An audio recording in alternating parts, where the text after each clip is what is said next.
కాకినాడ నగరం ఆంధ్రప్రదేశ్ ఐక్య ఉపాధ్యాయ ఫెడరేషన్ ఆధ్వర్యంలో కాకినాడ విద్యాశాఖ కార్యాలయం వద్ద పాఠశాలల పునఃవ్యవస్థీకరణ, బదిలీలు, ఉపాధ్యాయుల ప్రమోషన్లకు సంబంధించిన సమస్యల పరిష్కారానికి పెద్ద ఎత్తున నిరసన కార్యక్రమం చేపట్టారు.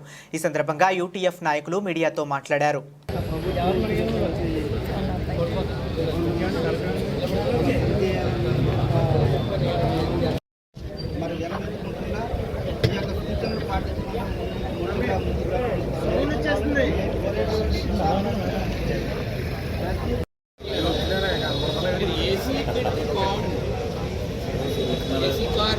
అక్కడి నుంచి ఇక్కడ దాకా ఇక్కడ కూడా ఏసీ ఏంటి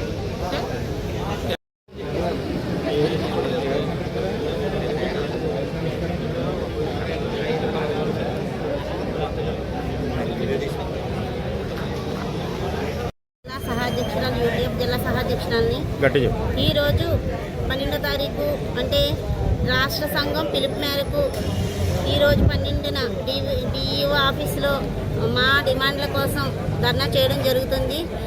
బదిలీలో అసంబద్ధతల కారణంగా ఈ ధర్నాని ఏర్పాటు చేయడం జరిగింది.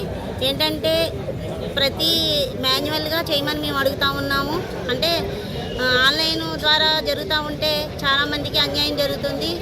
ఎక్కడెక్కడో వెళ్ళిపోవాల్సిన ఏర్పాట్లు జరుగుతూ ఉన్నాయి కాబట్టి మాన్యువల్గా చేయమని అడుగుతూ ఉన్నాము. అలాగే ఉపాధ్యాయులు చాలా మిగిలి పోస్టులు చూపిస్తూ ఉన్నది. మిగిలి పోస్టులు చూపించకుండా హై స్కూల్లో 45 దాటితే వేరే సెకండ్ సెక్షన్ని ఇమ్మని మేము అడుగుతూ ఉన్నాము. అలాగే ప్రైమరీ స్కూల్లో ప్రతి ప్రైమరీ స్కూల్లో 20 మందికి ఒక టీచర్ని ఇమ్మని అడుగుతూ ఉన్నాము. అలాగే ప్రతి మోడల్ స్కూళ్ళు ఏర్పాటు చేస్తుంది చాలా గ్రామాల్లోని. అయితే దీనికి మేము స్వాగతిస్తూ ఉన్నాము. మంచి పరిణామం. అయితే ప్రతి క్లాస్కి ఒక టీచర్ని ఇవ్వాలని కోరుతూ ఉన్నాము. ఇందులో కూడా వచ్చే సంవత్సరం 75 దాటితేనే ఈ మోడల్ ప్రైమరీ స్కూలు ఉంటుంది అని చెప్తా ఉన్నారు. ఇది ఎంతవరకు నిజమో సమంజసమో ఆలోచించాలి అసలు. ఇప్పుడు ఉన్న పరిస్థితుల్లో స్కూళ్ళన్నీ మోడల్ ప్రైమరీ స్కూల్ ఉన్నా ఎంతమంది ఉన్నా మోడల్ ప్రైమరీ స్కూల్ చేస్తే ప్రతి క్లాస్లో టీచర్ ఉంటారు కాబట్టి స్కూళ్ళు అభివృద్ధి చెందే మార్గంలో ఉంటాయి. అలా కాకుండా ఇప్పుడు 9 రకాల స్కూల్ని ఏర్పాటు చేయడం జరుగుతుంది.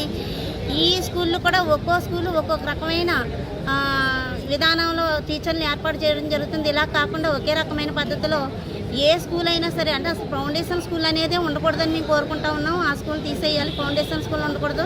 బేసిక్ అన్ని మోడల్ ప్రైమరీ స్కూల్ కానీ బీపీఎస్ స్కూల్ కానీ. ప్రధానమైన డిమాండ్లు చెప్పండి. ధర్నాను ఉద్దేశించి ప్రధానమైన డిమాండ్లు ఏంటి చెప్పండి.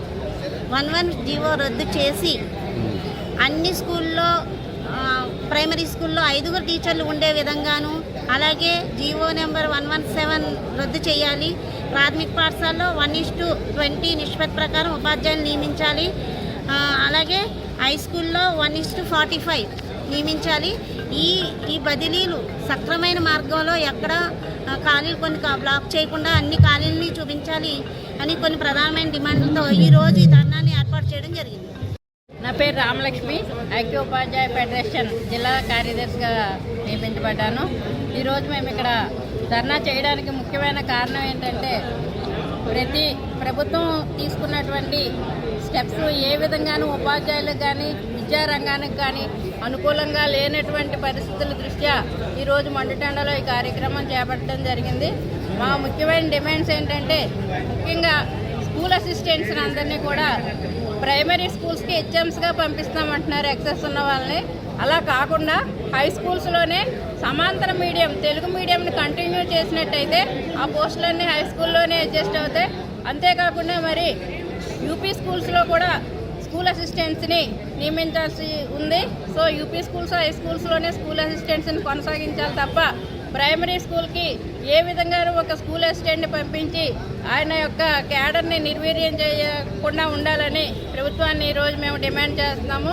నెక్స్ట్ రెండోది వచ్చి శాటిలైట్ స్కూల్స్, ఫౌండేషన్ స్కూల్స్, ఇవి రెండు కూడా విద్యా వ్యవస్థని నిర్వీర్యం చేసే విధంగా ఉన్నాయి కాబట్టి వాటిని కొనసాగించవద్దని వాటిని తిప్పికొట్టాల్సిందిగా మా సంఘం తరపున మేము డిమాండ్ చేస్తున్నాము.